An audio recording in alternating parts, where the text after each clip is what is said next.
Welcome to tonight's virtual conversation about returning to campus. Thank you for submitting your questions in advance. Our panel will do their very best to answer all questions on tonight's program. Join us now live from the campus of Sacred Heart University with your host, Keith Hassel.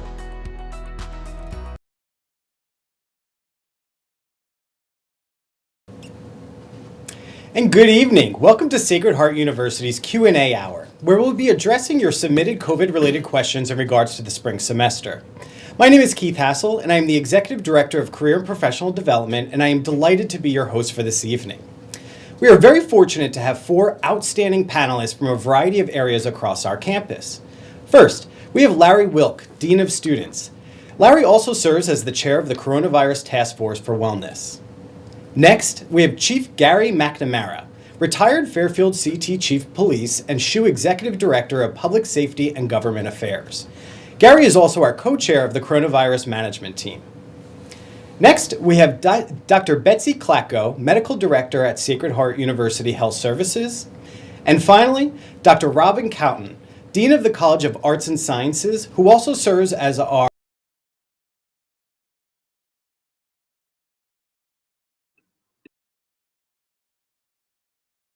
submitting questions. We will try and get through as many as we can. We received an enormous response to our invitation to submit these questions, and we will do our best to answer as many within our time frame. We'd like to begin with having Chief Gary McNamara share with us a brief update from the coronavirus planning team. So thank you, Keith, and I think I speak for everybody on the panel and everybody at the university when we say that this is a really important event that we hold. Because we know that there are a lot of questions that everybody has, and those questions sometimes change as conditions change. So we really enjoy taking this opportunity to get to as many questions as we can.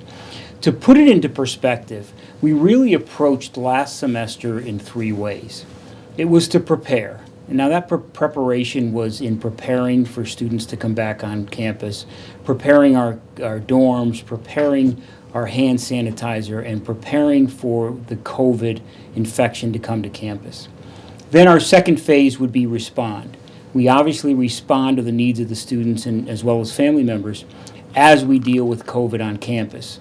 And then thirdly, overall, it's really to communicate. And that communication is a really big effort to make sure that we are transparent in what we are providing to everybody so that everybody understands the conditions on campus, what we're doing to make everybody safe, and continue to do that.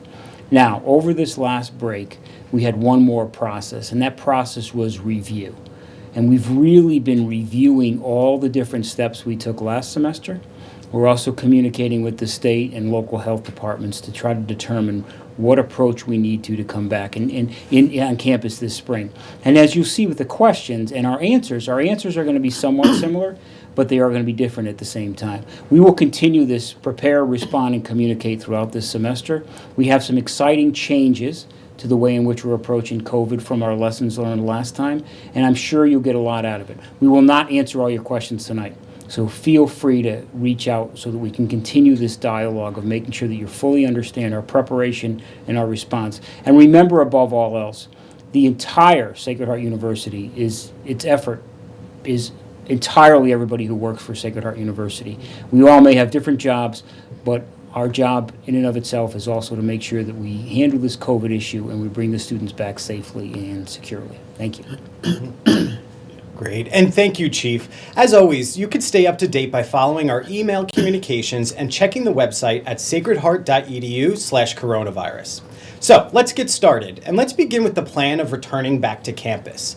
So when do students need to get tested before returning to campus? And can you please explain the 5-day timeline? Dean Wilk? So what we've asked students to do is to get a PCR test within 5 business days of returning to campus.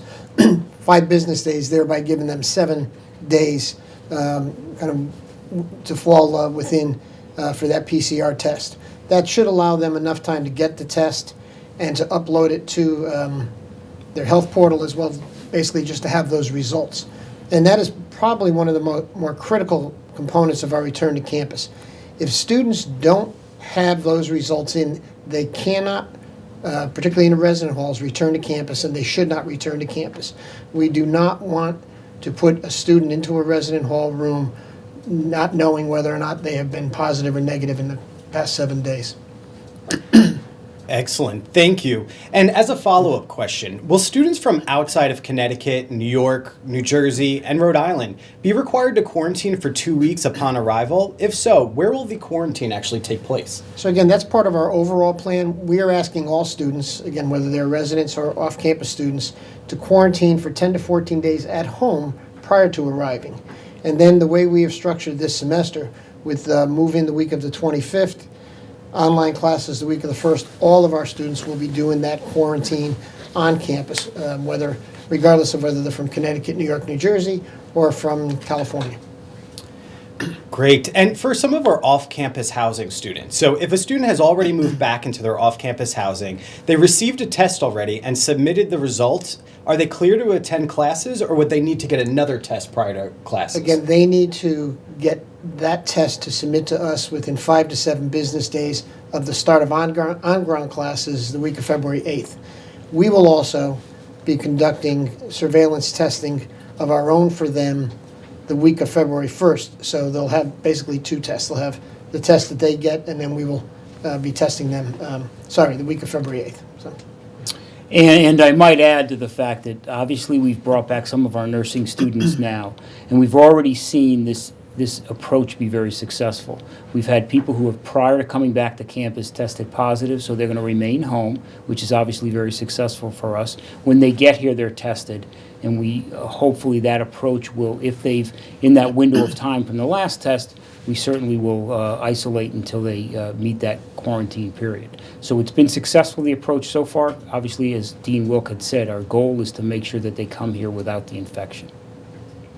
Excellent, thank you. That's very helpful. So how does quarantine and returning to campus work if you're an international student? Are international students supposed to quarantine in a different location on campus? And if so, where would that be? Well, again, it's the same as all, we're treating all students the same this time around. So they have, and actually I believe now the new flight regulations are you have to have a test within 72 hours of getting on that flight. So it's even a little more stringent than our 5 business day test. And then again, when they arrive, they have to get another test, and they go into that cautionary quarantine with everyone else on campus. Great. And again, with our off-campus students, do these students need to get tested and quarantine even if they live off-campus? Yes, we're asking them to quarantine in their off-campus houses. A cautionary quarantine, which basically means throughout the course of the week they may need to run to a store to get groceries, etc. But we don't want them kind of, everyone wants to come back, see their friends that they haven't seen for a couple of weeks. We really ask them to stay within their family unit, not just really for these 2 weeks, but quite frankly for as long as possible over the beginning of the semester, because this first month of the semester is probably going to be the most difficult time frame we're going to test in terms of the rampant increase of the virus. Great. And we've had some concern about, let's say if a student gets tested within the 5-day period, but they don't get the results in time to actually move in. Then they may need to stay home an extra day before they get those results and come in. If you're scheduled to move in on the 25th, you don't have your results, then you need to come in on the 26th and we'll get you tested that day. Great. And I'm sure there'll be a few more questions about testing, but is the testing free for students? The testing we do on campus is free, yes. Great. And which specific tests are being used at SHU? Will you use the rapid nasal tests? For the students arriving back to campus, as well as the weekly surveillance testing that we're doing, we'll be using the nasal swab PCR test and the saliva direct PCR testing. And then Betsy, you might want to talk about what's available in health services. Yeah, so there's basically 2 different types of testing that will be going on campus. So there's our screening test, or the surveillance testing that we've been talking about, and that's meant for people who are not showing any symptoms of COVID. At health services, we have the ability to perform many different types of tests, actually. We have rapid antigen tests that we can perform. We also have a rapid molecular machine where we get results in about 15 minutes. It's a nucleic acid amplification test, which is very similar to a PCR. And these tests that we perform at health services are meant for students who are having symptoms. They're all done by nasal swab. I want to just kind of point out that many students last semester who tested positive would get tested through our surveillance testing program because they knew they were scheduled for a test and they were having symptoms and kind of waited. We want to urge students to come to us, to health services, when they're having symptoms so that we can diagnose them really quickly and sort of mitigate the spread of the virus. So yes, we have lots of testing options on campus. We'll be doing more surveillance testing than we were doing first semester, and we have testing for students who are having symptoms at health services. Excellent. Thank you very much for that clarification. Now, Chief, will we be doing more testing this spring semester? And if so, is it going to be mandatory for students to get tested weekly? It is, yeah. We are doing a lot more testing, and our testing options have certainly expanded, as Dr. Klacko mentioned. So we will be testing everybody once a week, and then in addition to that, we have some rapid Binex testing that we can utilize if we see an uptick in cases. And it is mandatory that you get tested. I mean, obviously, we know, specifically when it comes to asymptomatic students, that the best way to find out if you are positive is to be, in fact, the only way is if you're tested. So we want to really, we've made the decision to really increase our testing component throughout the semester. We can assure you that probably through February at least, we'll be testing every student every week, once a week, in addition to maybe some deploying of rapid tests if we see an uptick, like I mentioned. We'll assess it in the end of February, but we certainly have the capacity and the capability to test throughout the year. And again, that's one of the things that we improved upon from last semester. But it is mandatory. It's really important that everybody understands that. And I might add one other thing. We had all of our faculty and staff prior to coming back on campus be tested, so that's another key component to that. And then we will be testing them, a random sample of them throughout the week as well. Just to add to that too, one of the things we're going to be doing with both our resident and off-campus students is as we test them each week, we will be wristbanding them. So we will know that it's kind of another access checkpoint to whether it's resident halls or facilities. And while I hate to mention this, because it's mandatory testing this semester, students who fail to show up for testing may be subject to suspension from the halls. Could I add one other thing about testing, because it's really important? What we found last semester through our contact tracing for people who became positive is that a lot of students, not everyone, but a lot of students had symptoms. Now, they dismissed it as maybe the flu or allergies, as opposed to getting tested. Our capabilities have expanded so much that we encourage students, if you don't feel good, we have the ability to test you, and that's the important component of that. Right now, rather than saying, well, it's probably just a dry throat or something, we really need to make sure that they get tested, because what happened was they dismissed it, and then subsequent to that, they became a positive carrier of COVID, so we want to try to avoid that. Excellent. And as a follow-up to that, what are the university's contact tracing protocols for this upcoming spring? So, our contact tracing is done by retired police investigators, and so we look at it really as contact investigations as opposed to just contact tracing. We want to get to the source of the spread so that we can minimize it. We've expanded our contact tracing. We're contracting out with a private company used by another university, so we've gotten some feedback that they're very effective. And we're going to contract out with them to free up some of our contact tracers to do some more of the outreach to make sure that people are quarantining like they should be, to make sure that we get a thorough approach to find out whether or not the virus is stemming from a party or a gathering or whatever. So we'll be able to do a little bit more on the investigation side of things as far as contact tracing goes. I will add one thing. Contact tracing is a process. It starts with the Dr. Klacko and her positive designation of someone, and it goes through res life and the ability to move people into quarantine. So there's a whole bunch of people in this whole process that gets it done. So contact tracing, while it might seem very simple, it's really not. It's really a process that starts and ends with the doctor, and then we kind of clear them along the way. But our approach to contact tracing, we were very effective last year, I believe, in contact tracing. Now, that's not to say that some people didn't call us and say that I was not contact trace. And what we found was we are going under the information that a positive student gives us, while the positive student may be telling other students that they're a contact, and then those students are calling parents and saying, I'm a contact, and then we being asked how come we didn't contact them. So we take all that information, but a lot of times we find ourselves chasing the message. So if you found a gap in time, certainly we're looking to improve that. We should be aware of it, but oftentimes the message has gotten to others before we can get the message out. Very interesting. And now, is there a certain number, how many cases will it take to move the semester to go all fully virtual online learning? That question gets asked a lot, and we don't really have a number. Our capacity to handle the infection on campus is stronger now than it was last semester, and our last semester we were able to manage through it. We're taking steps. We coordinate with the State Department of Public Health, and they monitor our numbers. We discuss different things, but there is not an exact number that will get us to the point where we will go completely online. There may be times, and we have to accept that we have to be an agile organization. Meaning if the doctor is indicating that there may be a spike in a certain residence hall, or if off campus we find out that there may be a spike, we have to be agile. We have to kind of assess what we have. We may have to put different groups on pause from their activities, or take some steps to minimize it so that we can kind of continue on. Our goal, and we almost made it last semester within a week and had to take some action, but our goal was to continue the entire semester on ground and move forward with it. Excellent. And before we move on to our next section, are there any final thoughts on returning to campus or testing from any of our panelists?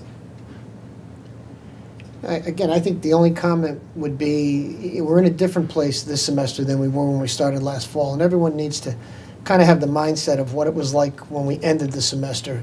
That's how we're starting this semester. And the more we all cooperate and work with each other, I think the better chance we have of making it through the semester. Yeah, and I don't know where this would fit in the conversation, but we also found out that a lot of the spread of the virus was in small groups, small intimate groups of gatherings that students got together. Not unlike all of us. If we see our neighbors or we see family members, we believe we know them, so we think that there's an ability to relax a little bit. What we know is we have to treat everybody that we engage in as potentially being a carrier of the virus. That will go a long way. Take those simple precautions along with our testing to ensure that it doesn't spread. Perfect. And thank you again for all of that information, and very helpful. Now, let's transition to the vaccine. We've had a lot of questions about this. Will students be receiving the COVID-19 vaccine? If so, who and when? So what I've learned a little bit about the vaccine because I am the vaccine coordinator for the university. And what I've learned is, number one, obviously, first of all, the state has a lot of guidelines into the vaccination and who gets vaccinated. In addition to that, other states have other requirements because we've gotten a lot of students from outside the state asking why they can't get vaccinated, although some in Connecticut can't. We are really guided by the state guidelines. You may have seen on the news a lot of different states are taking different approaches. Connecticut is trying to do a very orderly approach to it. And we've just completed 1A in the state of Connecticut, Phase 1A. And in that Phase 1A, it's our clinical students, those students who have to go within the health care facilities, our health care providers, and some of the people that respond to some of the health needs on campus. We are now in Phase 1B. Now, Phase 1B is a large one, and it keeps changing a little bit as to who's going to get it next. The state has determined that 75 and older, that population, is going to be first in the Phase 1B. Second to that, Governor just discussed it this evening in a phone call, is the 65 to 74-year-olds, and somewhere along the line we'll start being allowed to vaccinate staff and faculty. Students, in all likelihood, will not be vaccinated until sometime. We had a discussion with the governor's office this evening, as a matter of fact, because that wasn't planned for until May. We kind of clarified that the students will be home by May. So we don't have a definite answer of when students will be vaccinated, but if they're in a clinical setting, they will be vaccinated. If they haven't been vaccinated yet and you feel that we need to add them to the list, they have to contact their dean so that we can upload that information. But it's a moving target like everything else with COVID and vaccination, and so we're doing the best we can, and we'll keep you informed as things change.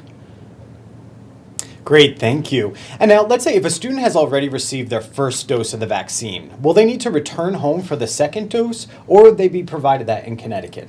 We've had a few students that have asked that question, and because the guidelines are so different If you get the vaccination, at home, you have to return home to get that. So because there's different requirements as to who can get it and who can't get it. Great. And a follow-up question. So can students receive the vaccine not through Sacred Heart? So let's say, for an example, through an internship or a job.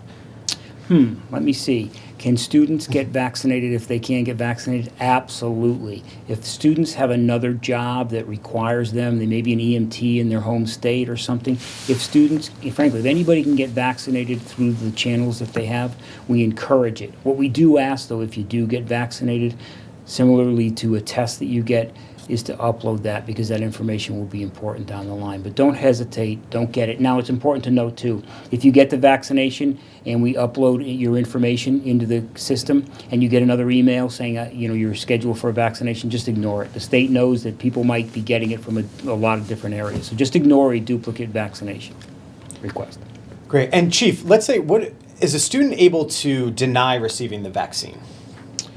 Yeah, we haven't discussed that yet with regards to whether or not getting the vaccination will be mandatory or not. So I don't really have a good answer on it. It's a good question, and certainly something that people are going to want to know about. But I don't have an answer right off the bat. We'll certainly look to that and probably put that in some of the future communications. It's not an issue right now with regards to the students because we know that it's not available.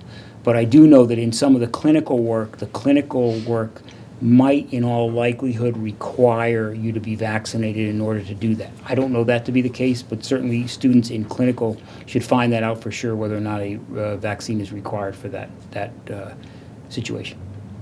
Great. Thank you for that clarification. And Dean Wilk, will those students who have tested positive or have had the vaccine, will they have less restrictions?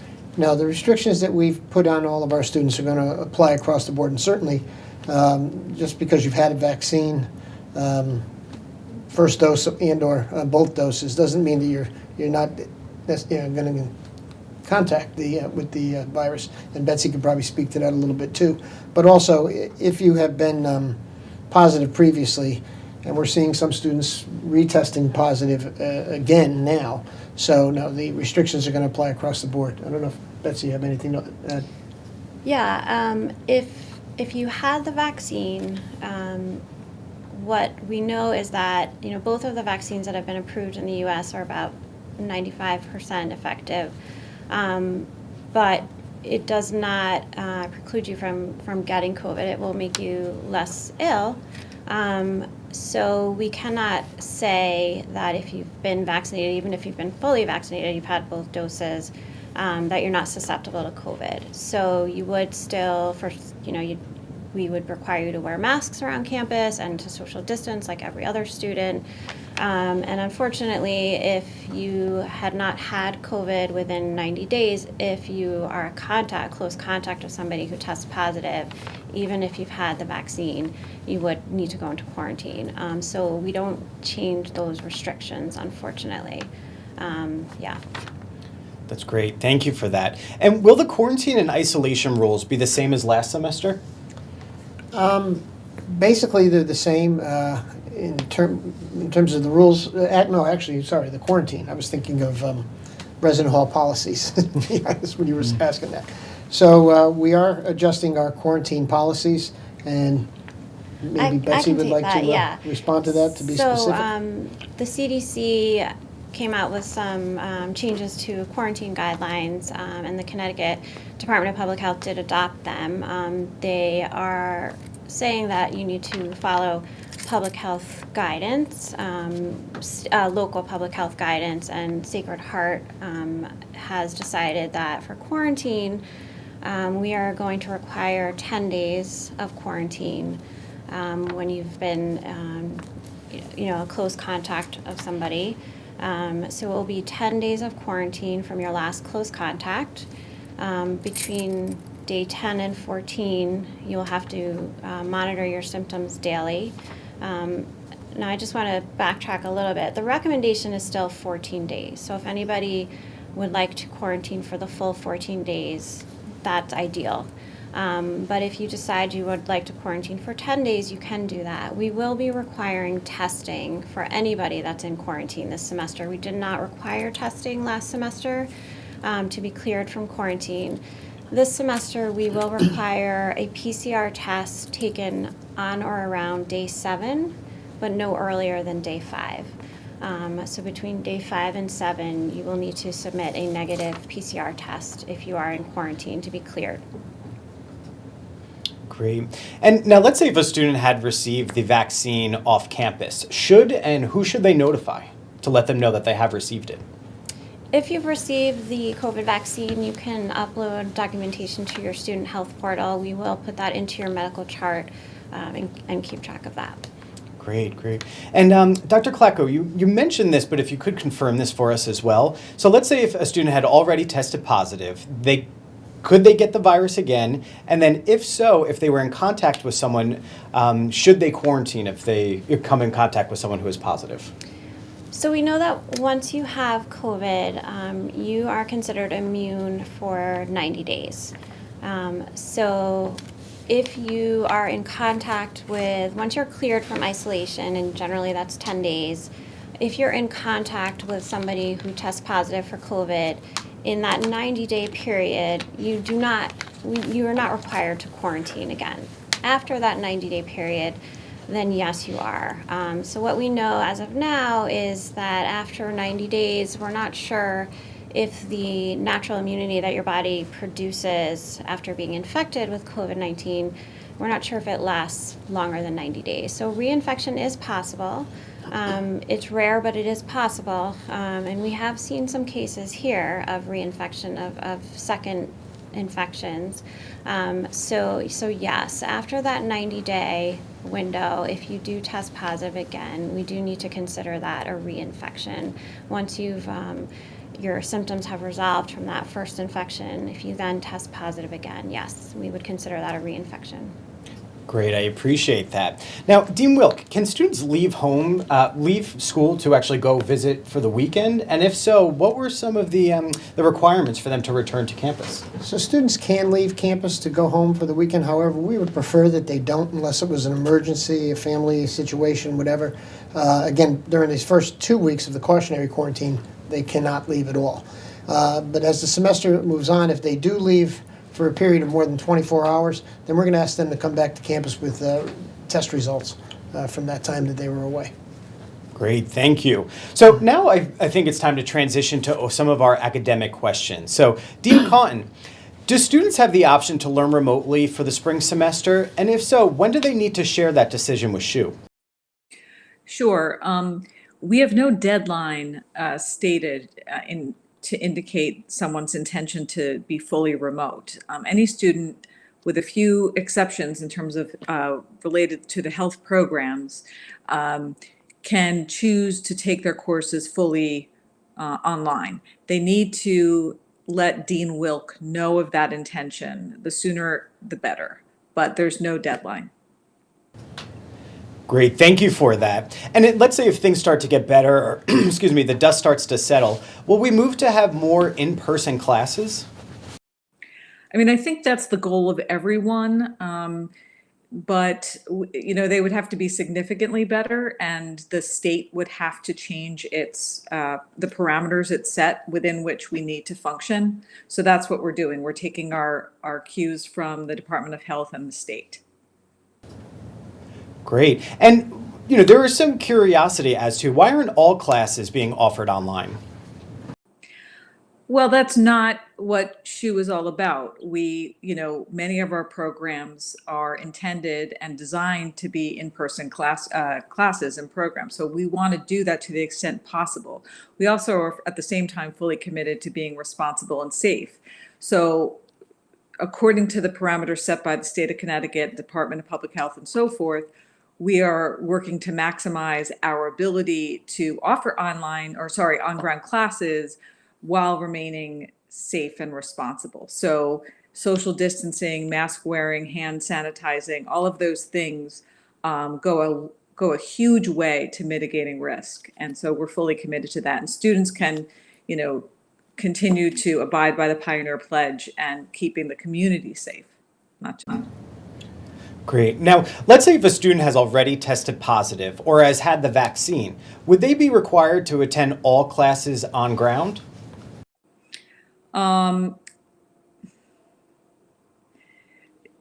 You could still get it again. So I'm not sure I understand the question. If students who are remote have indicated that they're going to be fully remote and are living at home, they would continue to do that. A student who's living in the dorms and has an expectation to attend classes unless they're quarantining or isolating, once they're done with their quarantine or isolating period, then they can return to class. Great. And let's say if a student is doing online learning and if they're having a hard time connecting through these online classes, what recommendations or what should they do? They should there are a number of resources that are there for students, and many faculty and professional staff who are committed and charged really with maximizing their academic success. So at the first sign that the student is having difficulty or is confused or is frustrated, they can always reach out to their academic advisor who can assist them in connecting with a tutor or some other resource at the Student Success Center. Each college has an associate dean dedicated to student success, so that's another resource. If there's a class that isn't structured in a way that is best for the student, I hope students can advocate for themselves and explore options. So, for example, not all online classes are designed the same way. Some have more what's called asynchronous content versus synchronous. Synchronous is when the class and the professor meet in real time. And that's often, students value that. That was a lot of feedback we got from last spring, actually, and that contributed to our planning for the fall. So I encourage students to, avail themselves of their advisors, resources and advice, looking at schedules and seeing what tweaks can be made to maximize the connection between how they learn best and how their courses are structured. But there are tons of resources. Not everyone is as comfortable with the technology. People have differing levels of facility with the technology, and there are tons of resources there to help you navigate these challenges. Fantastic. Now, will shoeflex be the same in the spring semester, and will there be any differences with the spring? In general, the structure, the concept is the same. I'm pleased to say that we've improved on some of the components of our technology to improve audibility. So that should be a welcome change for some students. Great, and thank you, Dean Cotton. Now, Dean Wilk, how can students get their textbooks before returning to campus? So students could have opted to have their books mailed directly to their house. As resident students move in, the bookstore is open and they can go and pick up their books during their cautionary quarantine. We do ask that they go alone. If a roommate has to pick up books, certainly the two of them can go together. But just to bring a friend along to pick up your books, we're trying to minimize the crowd in the bookstore. For those students who live off campus, we've set up, and it was actually announced in today's coronavirus update, a period for the next 2 weeks in the bookstore. I believe it's from 12 to 3 every day, where they're doing a drive-up pickup of your books. So you drive up to the front of the bookstore. There's a phone number to call. You call, they get your books prepared, you walk into the lobby, and they will hand you your books back out to your car and leave. Wow, that's great. Excellent. Now, will students be able to visit students in other dorms on campus? That was the question I started to respond to earlier about quarantine. No. Unfortunately, the policies will remain the same in terms of visitation from resident hall to resident hall for this coming semester. Wilk, what about meal plans? So will meal plans be active when students return to campus, and how will the meals be provided to those students who may be in quarantine? So meal plans actually are active as of this week because, again, we have some students who are required to return, like our nursing students. Those students who are in quarantine, when they get brought to quarantine or isolation, they are sent an email from ResLife kind of detailing what they need to do to order food through Chartwells, and then it will get delivered to, whether it's the guest house or Taft Commons or wherever we've placed them in quarantine and isolation. In addition, when they arrive in their room, I believe there is a packet that will also explain to them the processes as well. Excellent. And can you just give us a little preview of what will you be offering for students to do on campus this semester? Well, our staff is working hard to try to come up with some virtual events as we did last semester. We're going to have limited activities again just because of the size constraints put on us in terms of crowds. As many students may have seen in last week's coronavirus email, we've installed a mini skating rink out on the lower quad that hopefully, if the weather's cold enough, it'll freeze and students will have at least that little bit of outdoor activity as well. And we're working to kind of plan more towards, as the weather gets a little warmer, maybe we can expand some more of our outdoor offerings as we did this past semester. Great, and the ice cream rink looks pretty exciting. So what protocols will be in place to ensure safe use of the fitness areas on campus? Again, when we open up, we'll probably even have slightly more reduced capacities than we had last semester for the fitness center. We will be requiring, once again, students to make reservations to use the fitness center. So, and we shut down every day for an hour to clean all the apparatus as we wipe it down after, on a regular basis throughout the day. Great. And we've had some questions about athletics. So will there be athletics in the spring, and when will athletes return to campus? Some programs have actually been on campus throughout the break, and some have just started to trickle back in this week and will begin returning next week. They, again, will be going through a quarantine period on campus before they start any level of workouts. And as of right now, a lot of our spring sports and even some of the fall sports are planning on schedules this semester. We'll see how that goes as the semester progresses. But currently, both of our men's and women's basketball team, men's and women's hockey, and men's wrestling have been competing already in season. Wow, great. And what about the shuttle? Will it continue to run throughout the spring semester, and where will it specifically run? Yeah, so when we open up with the 2-week cautionary quarantine, the shuttle will only be taking students from our resident halls to campus, as well as to the College of Health Professions and the West Campus. We will not be running a shuttle to the mall or any of those areas in the near future. Likely when we get to the week of February 8th, we'll maybe expand to those areas, but nothing beyond that, again, in the foreseeable future. Great. And we've had a few questions regarding the flu shot. So are students required to get a flu shot before they actually return to campus? I'm going to actually turn that over to Dr. Klacko to respond. Yeah, it's not a requirement. It's never been mandatory. It's recommended to get the flu shot. Some programs, if you're in a clinical program, you might be required for a clinical placement, but we don't require it for students. Great. I appreciate that clarification. So COVID-19 has obviously been tough on all of us. So what are some things that SHU is doing to address the mental health needs of our students? So a couple of things, and actually we've had turnover in our counseling center staff. Our longtime director, Dr. Mary Jo Mason, has retired as of December 31st, and we're going to be literally announcing tomorrow James Geisler will be appointed as the acting director moving forward. We've just hired another additional staff person, and we anticipate hiring another staff person in the coming week, and we have another job that will be posted. In addition, we're forming a committee among some of the members of Student Affairs to be like a campus care committee. So they will be reaching out on a regular basis to students in isolation and quarantine, in addition to the checks that come from whether it's health services or our contact tracers, just to see how students are doing. Remind them of some activities that we may have going on that night, whether it's a virtual activity as well. Kind of looking for anything that they may ascertain that might, require a referral to counseling. But they'll also, members of counseling staff are going to be part of that care team, and they're also going to be working in conjunction with our suite peer educators as well to do some specific programming for students in quarantine and isolation, but also for the general campus community as well. So, just to add to that, that is a really, really important question. Pulling on my experience as police chief, this is, we've dealt with some crises and hurricanes and whatnot. This is going on almost a year-long hurricane.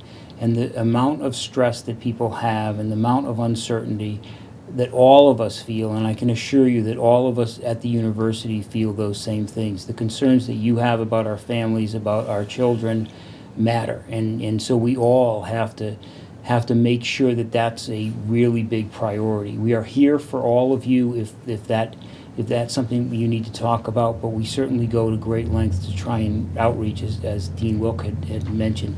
But that is really important. Don't dismiss those feelings, because I can assure you we all have them. We are all kind of at times overwhelmed by the uncertainty, and it's really important that we acknowledge it, that we accept it, and we bring the resources to you and your family members and the students that really need them. But don't think you're alone in that stress, because it certainly is exhibited in all of us. So that's a very good question, and as Dean said, we make that a really strong priority, regardless of COVID. COVID just adds to it. I mean, sending your kids away, leaving school, homework, and all that kind of stuff, and do I want to leave, do I not want to leave, is probably a traditional thing with all university students, but this just adds to it. So it's a really important thing. We're focused on it, and we continue to be, but look to us as a resource. Excellent. Thank you both. Now, Chief, have we considered keeping students on campus instead of letting them go home at any time? Yeah, I mean, we have talked about it, but, look, and that brings up a couple points that I'll throw in there, but, we are a university, and, we thrive on a university atmosphere, so we believe we're taking precautions, and we're encouraging everybody to take those same precautions. But to say that you can come to campus and never leave campus and go home and see your family members is not feasible and not very realistic. We do encourage you to limit it, but obviously if there's a need to go home, some people want to go home and see their families, and we shouldn't be saying you couldn't do it. But again, we encourage you to stay on campus. We believe that this is going to be a tough semester with regards to COVID, but not one that we can't conquer, and we're almost at the end of the hill on it. So I think it's important that people stay on campus if they could, but we're not in a position where we say once you come here you can't leave, and that's not necessarily something we do. And I'll add to the fact this: our testing capacity is such that if you do come back on campus, we can arrange to get you tested and do some things. Now, having said that, if you do go home, keep your distance from everybody, stay 6 feet apart, wear your masks, enjoy your family, and then come back to campus. That's really important. 2 other things I want to talk about real quick. I don't know when we're going to end, and I don't know if they'll ever come back to me. They probably won't, because I'm talking too much.